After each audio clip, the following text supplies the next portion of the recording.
Hello and welcome to the program. I am Oyepriye Kromale. 2023 is at the corner, and the topmost four political parties, namely the APC, the PDP, the Labour Party, and the NNPP, and if I'm to add one more, the SDP, all have presidential candidates and vice presidential candidates, but none of these four political parties have women as the deputy or vice president as the candidate for the forthcoming election. Once again, the discourse about women's participation in politics and government has come to the fore, though we have it that some of the women are contesting for positions of the members of House of Representatives and Senate and the respective state assemblies. But Nigerians are looking forward to the time where they will have a woman as a president or a woman as a vice president. Is that possible?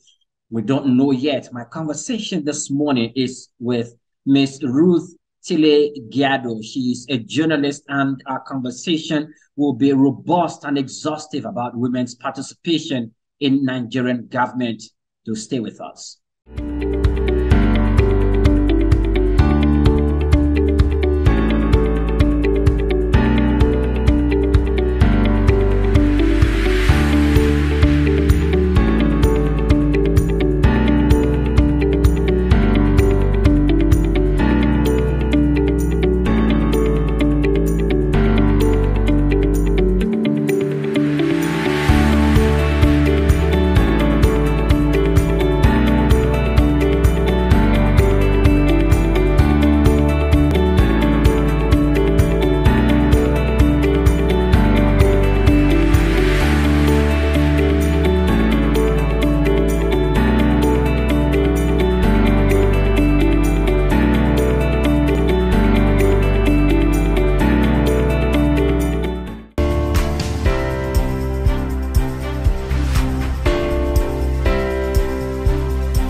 Welcome to the program, Ruth Tiley. What do you think about women's participation in politics? Thank you very much, Bree. I hope I can call you Bree. Yes, please. Yes. Okay, thank you. Thank you for having me on the program. So what do I think about women participation in politics in Nigeria? Yes. I think it can be better. I feel like we're making progress. The progress may seem slow, but I mean, we are not in one place. We're moving. There's motion. So I think that is hope. We're making progress. And I think that if we don't stop in the nearest future, we would actually see the fruits of our labor. I mean, all the women right now in Nigeria are on board. Every single woman who is in the political space knows that we have slept for too long, and everyone is on their A game. There are so many civil societies who are, pushing women and talking about women issues now in Nigeria more than ever. It seems unprecedented. This wasn't the case before. So because of that, because, every single organization, in quotes, okay, that's those that are woke, so to say, also have like women policies in such a way that it promotes, the ideas that, women should be given the same opportunities as men. That has brought the idea, the womanism idea to the forefront. And so there is hope, and there are a lot of people that are pushing for this. So there is hope, there's progress, we're making progress. We may not be seeing the results now, but it will come in due course. Okay, Ms. Ruth, I am glad that you are expressing hope. But if we look at the 2023 is at the corner, and if we look at the topmost four political parties that are contesting for the election, we have more than four. For the presidential position, there's this expectation that each of them or some of them should have adopted or brought in a female, a lady, a woman to be the deputy presidential candidate. If you look at the All Progressives Congress, the People's Democratic Party, the Labour Party, the NNPP, they all have men as the presidential candidates, and they have men as the vice presidential candidate. Doesn't that bother you or bother the women populace in Nigeria? Oh, sure, it does. I mean, this is a very important and valid question. For me, it is one of the things that I kept talking about. I was like, wait, I don't understand. Why is it that we don't have a woman like VP yet? But in as much as we don't, I feel like there is a time for everything. Yes, we should have already, but there is a time and we must be prepared for it. The women folk must be prepared for it. So, like, the politicians say, if we want it, then we have to come and get it. So maybe for the slot of the VP, we were not prepared for it. So that came and passed. But I can bet you that in the next political circle in Nigeria, you definitely have a woman VP, and you may have a very strong female candidate in one of the top political parties, because at the time, women would have been prepared for it. So I know it's a bit disappointing, but there is a time. We are getting there. At least we have the first female governorship aspirant. Anyway, her well, candidature has been nullified by the court, but she's not giving up. You know, they are still in court in Adamawa State and on the platform of the APC. So that is really good. But the women will be prepared for it come the next election cycle in Nigeria. Definitely, you will see. Yes, it didn't happen now. It should have, but we'll be more ready. We'll be more ready in the next election cycle. You'll definitely see that. You will see strong women who are ready, and the battle will be between choosing the best woman and the best man.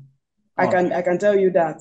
Okay, if that's the case, cycle. I just mentioned about 4 political parties to you, and I know we have 18 political parties currently, and if you look at all these political parties, we have women wings and women platforms on these political parties. We have women leaders in these political parties who are championing the cause of the political parties, going out to galvanize and mobilize other women in the society to come cast their votes. Why is it that the women are not taking advantage of that power, of their ability to go and galvanize other women to come and cast their vote for the men, or to cast it for a woman instead, and to push that front to make sure that women are given the pride of place in Nigerian politics, because it starts from the political party? So, I said that, when the men keep saying that if the women want it, they should come and get it. Oh, okay. So a man gives you a position to go, bring women to come vote for him. Are you going to go now to galvanize women to come vote for women when a man gave you the position? So that is why we talk about tokenism. So you give this to the women, you make the woman a woman leader so that she can go and bring her type to come and vote for you. Is one of the things that the women are working against, seriously. Because when you don't have access and you don't have power, then you would still dance to the tunes of those who have employed you. So as it is now, the men run the party. So when the men run the party, the women may be given positions in court, but the women still have to do the bidding of the men, because they are the ones that control the drawstrings for now. Remember, I said for now. But that is changing. The tides would definitely change, because even the political parties, their constitutions and the rules that govern them, the women are agitating that they should change. You cannot have a chairman that is a man and have the deputy chairman a man. Then you have members of the working committee. You have 10 men and 2 women. I mean, that doesn't make sense. So all of that is changing. So I can tell you that I'm so sure about it, that in the next election cycle, all of these things would have been adjusted and changed in such a way that more women will have access, because it is when you have access in the structure that you can also make the decision. If there's just one woman who is a woman leader and every other person on the table is a man, what impact can the woman have? The woman is already placed in a disadvantaged position. So when you are in a disadvantaged position, you can't do much. That is why we need more women on board. So women are clamoring for more positions, more official positions in political parties. It's when more women come on board that you will have women also making a stake for the women.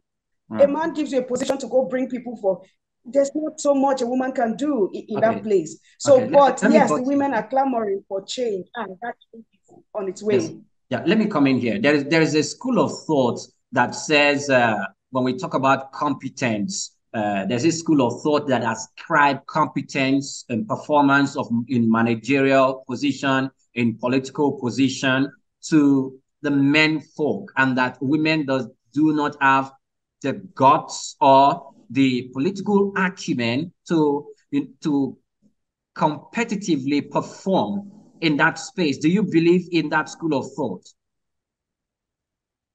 No, I don't. I'm not sure that you even believe in it as well. Of course, Okay. I don't. No, nobody in Nigeria would believe that, because the same education and the same political acumen that they are talking about, it doesn't fall down from heaven. It comes from experience. There are so many women in experienced positions all over. There are so many women in government. You have women directors in government. You have women secretaries in government. What political acumen or what experience acumen do their colleagues, their male counterparts have that the women don't have? They sit on the same tables. You go to the NEC meeting, you active or politically smart men than women. Okay. They're equally politically smart women as the men. The only thing is that the men control, the structures. So they are not just going to give it to the women until the women actually take it from them, and which is what the women in Nigeria are doing right now. You can see that in all spheres of life, in all spheres of, our society. The women are taking it. That's why we're talking about it more. That's why the women are going all out, talking about it. They're on TV, they're talking about it, they're in the newspapers, they're having symposiums, they're online talking about it. So they are equally as smart and very educated and politically active women as they are the men. Okay. Madam Ruth, let me quickly go on a break. And when we come back from the break, we'll continue our discussion. Do stay with us.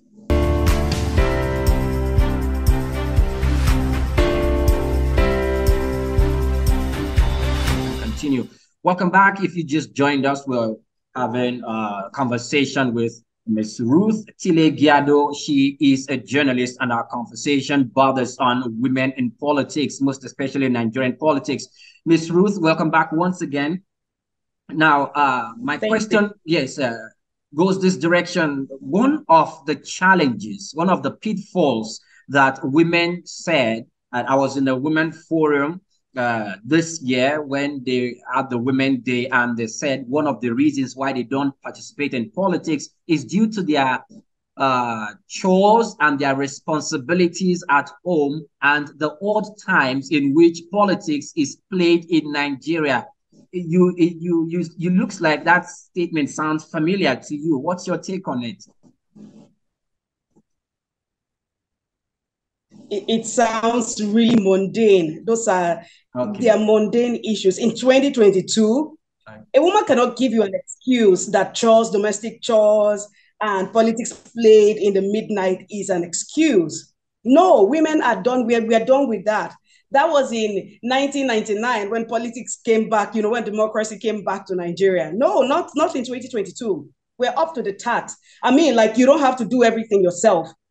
If you're able to cook for your husband, I think that is good enough. We can employ people that help us. You don't have to do everything to show that you are the most domesticated woman. You do what you need to do. I mean, it's not written anywhere that you must work till you kill yourself to show that you are a domesticated woman. So in 2022, and thank God for technology. Technology has helped us to do a lot of things. Women plan, they cook. You cook food, you store in the fridge.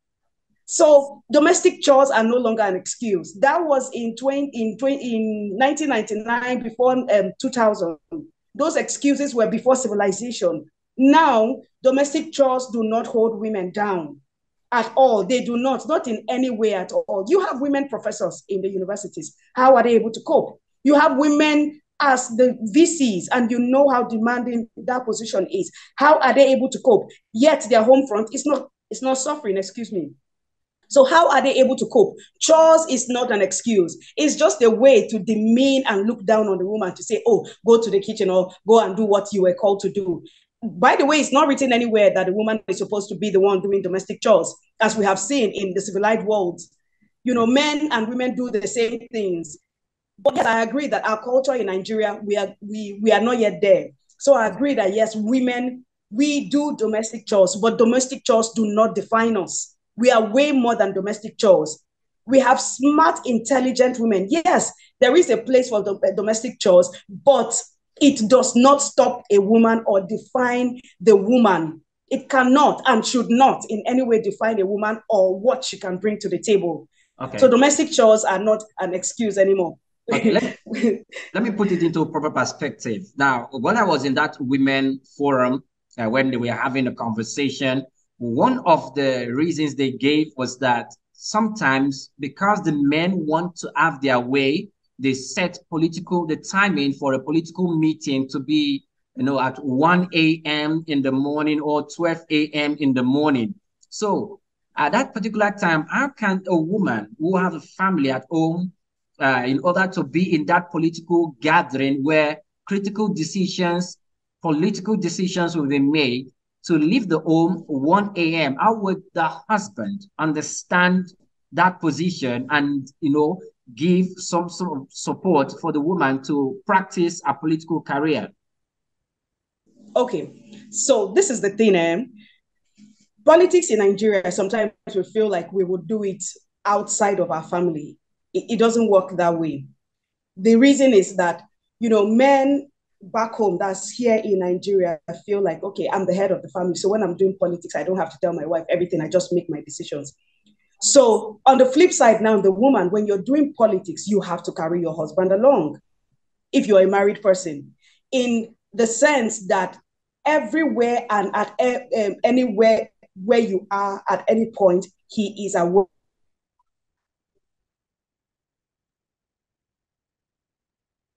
out of, rebellion that, okay, even if your husband doesn't support you, you want to do politics, so you're going to do it by yourself. If your husband supports you, men know that some of these meetings are in the midnight.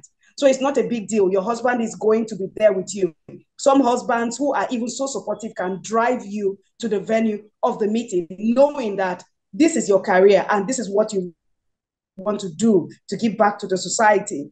They would support you if you have an understanding husband. Yes, not all husbands are understanding, but I believe that for women, politics for us is that we must carry our families along in such a way that if your husband is your number one fan, then it will be very easy. Very easy to carry the society along. Like he goes with you on most of the political rallies. People see him beside you. People see him supporting you. That is very important. So what you're saying now, I'm throwing it back to the men. When your wife is doing politics, don't stop her. You should be her number one fan. You should be the one driving her. You should be the one supporting her. You should be the one taking her to all the meetings that she's supposed to go to, because we want the women to have as equal opportunities as the men. And you know how they say, a happy wife is a happy home. More women in the political scene, we would have a better Nigeria. So all right. Okay. That's what I think. Miss Ruth, there's this thing about women's mindset towards politics in Nigeria. They seem to be held back, and there is this mindset that politics is meant for men because it's a game for the tough-hearted. I want to know if you have come across people with such mindset and how that kind of mindset can be a thing of the past, so women can have a free course into the political space. Okay, interesting question and very, very good one, because I come across that mindset every day. My friends, I just finished from a school of politics, policy, and governance. And a lot of my friends were like, what, Ruth, are you serious? Why are you doing it? Do you intend to go into politics? He said, and then they just say, me, I can't do that too. I don't have time. Let the men be doing it. Yes. So I come across that mindset every day. But one thing I would tell, or I always tell my friends is that if we leave it to the men, at what point are the women going to get involved? Politics is not a right of the men. Politics, like every other job, is something that both men and women can do. It is for both genders. It is for human beings. So if a man can rule, a woman can rule as well. And they are very smart, eloquent women that can do as well as the men. But it just takes the mindset, the right mindset of, being ready to do exactly what politics demands. One of the reasons is that politics is very demanding. Other jobs are demanding. They may not be as demanding, but politics takes everything from you. It takes your mental health. It takes your physical health. It takes your finances. It takes everything from you. So some of these reasons are the reasons why, some women feel like, no, I'm not ready to give that much. It is very demanding. But if you have made up your mind mentally, you will be ready for it. That is why the school I went to, it teaches you how to be mentally ready as a politics are talking, and we're like, wait, why doesn't it sound coherent? Because politics takes away from people mentally. So you must be mentally ready. Then you must be physically ready as well. So, some of these things make some women feel like, no, I don't want to be involved in that. I just want to be laid back and just do what I can do. But I feel like a lot of the women just need like a little push, just a little nudge, and they'll be there doing the things that, all the men are doing as well. All right, Miss Ruth, thanks for your response. But let's look at it the other way. When in a home, when children are growing up, the boys and the girls, there's this orientation that is being given to them that boys or the men are to they are perceived or seen as normal when they engage into adventurous acts, playing football, involving in hot debative arguments, and the women, the female child, it doesn't seem to, they were taught differently, to be cautious, to be respectful, and they don't really give out all they have. So don't you think the problem starts from that particular level, and that's the reason why we don't have more of women in the political space? Or what do you prefer for, in a way, to teach children, the female child, to prepare them for the journey ahead if they were to engage in politics? Okay, thank you. And I think this question you just asked is very valid, especially for our Nigerian situation, our Nigerian context. We have been talking about, defining roles and chores in the house. Yes, we grew up in a society where they say, as a woman, you go wash dishes, you go cook food, and then your brothers are sitting down and watching television. The good thing is that has changed, and it is changing. Why? Because the truth is, if I were to ask you, Priye, where is it written that you as the man is supposed to sit down and be watching TV and your sister should be in the kitchen? It's a mindset that people, a human being, just sat down and created and said, oh, because this one is a woman, this one should go to the kitchen. Because this one is a man, so we make the men so privileged, our brothers so privileged, that my brother would come home and expect me to feed him. Why? Because I'm a woman. Why can't I come home and let my brother do the cooking? I know this sounds very, very, it sounds radical, but I think that maybe that is what Nigeria needs. So we as parents, I have a son. My son is an own child. He does everything. He does the dishes. He's just 12 years old. So he's dedicated. I teach him to do everything. He does everything. So there's nothing like the man. So he washes dishes. He cooks for himself. He cooks. 12 years cooks. Yeah, because if I am sitting down and talking about it, I must start from the home. And I've been talking about it with my friends. And a lot of my friends who have males as their first son, their sons do everything. They wake up, they sweep, they mop. So it starts from us, the parents. Now, when we are complaining that, oh, it is just the men, the women are not given opportunities. But we as the parents didn't give the ladies, our children, our female children, the opportunities to be who they wanted to be. We forced them to go to the kitchen, even though a lot of them didn't want to be that way. We forced them, oh, as a woman, you're going to marry a man one day. If you don't learn how to cook, he will beat you. He will go out and look for another woman. Really? Are we defined by those things? What I'm saying sounds really radical, but some parents can identify with me. You want your daughter to be respected. And right now, we have technology. Technology helps in the house in such a way that a person, a human being, does not have to do all the things, all the chores that we used to do back then. So many things are now, done by technology. You have the vacuum cleaner where you don't have to wake up and sweep for 2 hours.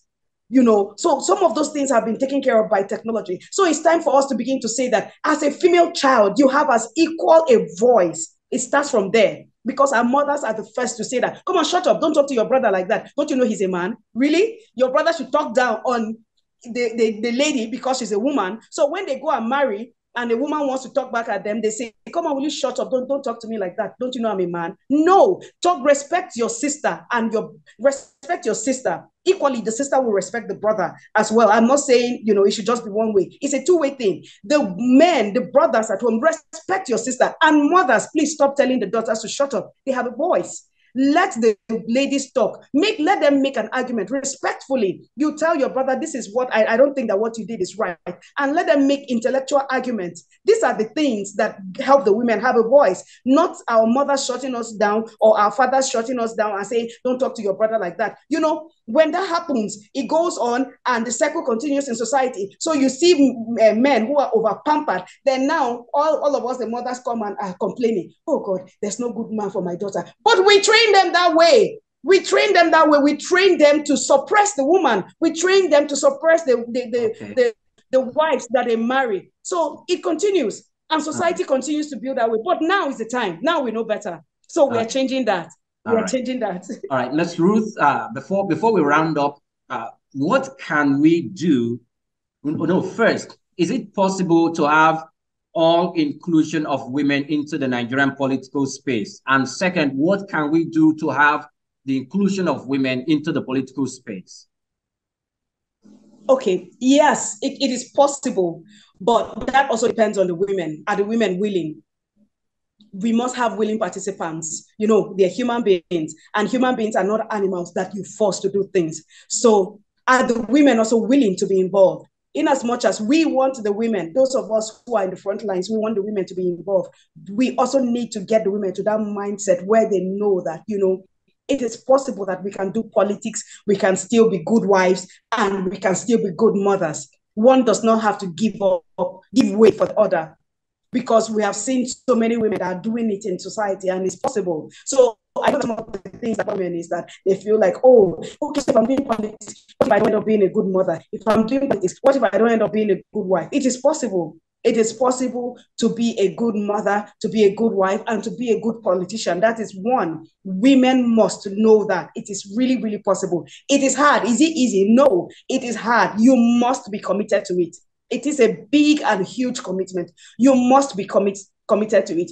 Then two, what can we do to have more women in politics? What we can do is that more women need to have access. And one of the assets we're talking about is finances. Politics is business. It is huge and big business.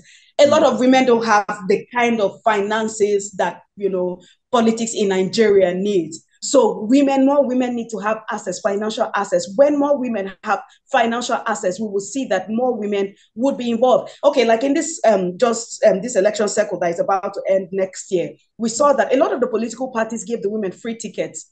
Why? Because they felt like the women couldn't afford it.